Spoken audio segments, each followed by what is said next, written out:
বিসমিল্লাহির রহমানির রহিম। আসসালামু আলাইকুম। প্রিয় ফেনীবাসী, আমি মেজর মোহাম্মদ সুলাইমান, অবসরপ্রাপ্ত এবং একজন মুক্তিযোদ্ধা। জন্মস্থান ফেনী। ফেনী পাইলট স্কুল থেকে মেট্রিক পাশ করি। তারপর মুক্তিযুদ্ধ করি সেনাবাহিনীতে।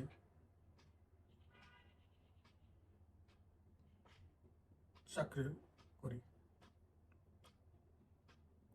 আমি 1986 সালে স্বাস্থ্যগত কারণে চাকরি হইতে অবসর গ্রহণ করি। তখন থেকে আমি মৌরি প্রজেক্ট এলাকায় বসবাস করি। আমার একটা কৃষি খামার আছে। আমি আজকে আপনাদের সামনে ফেনী নদী কেন, ফেনীর দুঃখ, ফেনীর ফাঁস, গলার ফাঁস কেন, এই কথাটা বোঝানোর চেষ্টা করব। প্রিয় ফেনীবাসী, আমি যা বলবো এটা এমন কোনো টেকনিক্যাল না, রকেট ইঞ্জিনিয়ারিং না। সাধারণ মানুষ হিসাবে আপনারা ব্যাপারটা বুঝতে পারবেন কেন সামান্য বৃষ্টিতে ফেনী ডুবে যায়। ব্যাপারটা হলো, ফেনী নদীতে যে পানির প্রবাহ, এটা 3টা নদীর পানি এবং 3টাই উপস্থিত স্থল ভারত। এই 3টা নদী হলো ফেনী নদী, মোহরী নদী এবং সিলোনিয়া নদী। এই 3টা একত্র হয়ে ডাউন স্ট্রিমে এসে ফেনী নদীতে রূপান্তর হয়েছে এবং এটা একটা খরস্রোতা নদী ছিল এবং আমরা ছোটবেলায় দেখেছি এর গভীরতা ছিল 30 থেকে 40 ফুট। কালক্রমে যখন মোহরী ইরিগেশন প্রজেক্ট হয়, এই প্রজেক্ট হওয়ার পরে নদীটাকে বাঁধ দিয়ে স্লুইস গেটের মাধ্যমে পানির প্রবাহ নিয়ন্ত্রণ করা হয়। এই নিয়ন্ত্রণ করার সময় ধীরে ধীরে যে পাহাড়ি ঢলের পলি জমা হয়ে নদীর গভীরতা কমে যায়। কমতে কমতে এমনই অবস্থা, এটা প্রায় সমতল ভূমির কাছাকাছি হয়ে যায়। এই অবস্থায় আবার গত 15-16 বছর পর্যন্ত অবৈধভাবে দখল করে, এই নদী দখল করে সেখানে মৎস্য খামার করেছে, মৎস্য চাষ করেছে, প্রায় 1000-এর উপরে পুকুর স্থাপন করেছে, যার ফলে প্রায় 1 কিলোমিটার প্রস্থ ফেনী নদী বর্তমানে 200 ফিটে দাঁড়িয়েছে। এত তো গভীরতা নাই, আর পুকুর স্থাপন করে সেখানে তো পানি ঢোকার প্রশ্নই আসে না। সুতরাং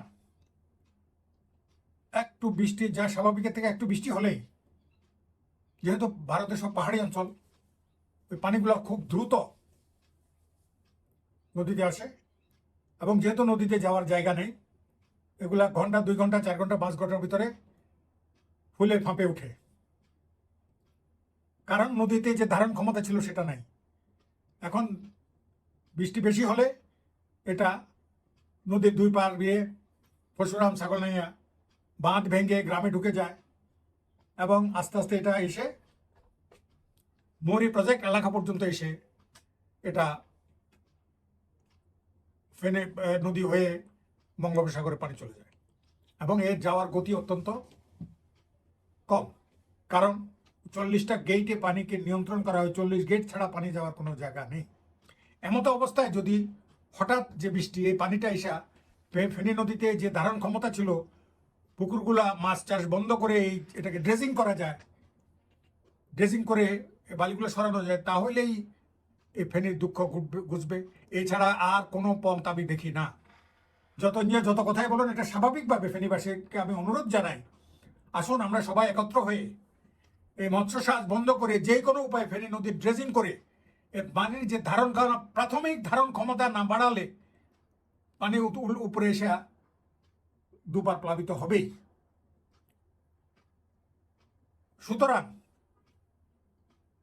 বারবার রিলিফ দিয়া আমাদের ফসল নষ্ট হয়েছে, মৎস্য খামার নষ্ট হচ্ছে, এটা বন্ধ করতে হলে, স্থায়ীভাবে বন্ধ করতে হলে নদীর ভিতরে মৎস্য চাষের খামারগুলো বন্ধ করতে হবে এবং অতি দ্রুত ড্রেজিং করতে হবে, যাতে পানির ধারণ ক্ষমতা বেড়ে যায়। অর্থাৎ হঠাৎ করে পানি আসলে এটা নদীতেই থেকে তারপর আস্তে আস্তে 40 গেট দিয়ে পার হয়ে যায়। এছাড়া আমি আর কোনো রাস্তা দেখতেছি না।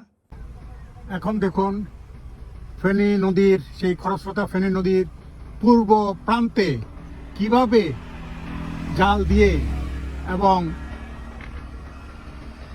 পুকুর সৃষ্টি করে মৎস্য চাষ করে দিয়েছে নদীর ভিতরে, সম্পূর্ণ অবৈধভাবে পানি উন্নয়ন তথা সরকারি জায়গায় কোনো রকম লিজ না, লিজের কোনো ক্ষমতাও নেই কারো। এভাবে রাজনৈতিক দল, যখন যে দল ক্ষমতা থাকে তারাই এগুলো দখল করে মৎস্য চাষ করে, যার ফলে এই ফেনী নদী ছিল ফেনীর অহংকার, এখন ফেনী নদী হয়ে গেছে ফেনীর গলার ফাঁস। একটু বৃষ্টি হলেই সমস্ত এরিয়া পানি যেতে পারে না, যার ফলে পানি ফুলে ফেঁপে উঠে সগলনাইয়া, পরশুরাম তথা ফেনী জেলা পানিতে ডুবে যায়। ধন্যবাদ।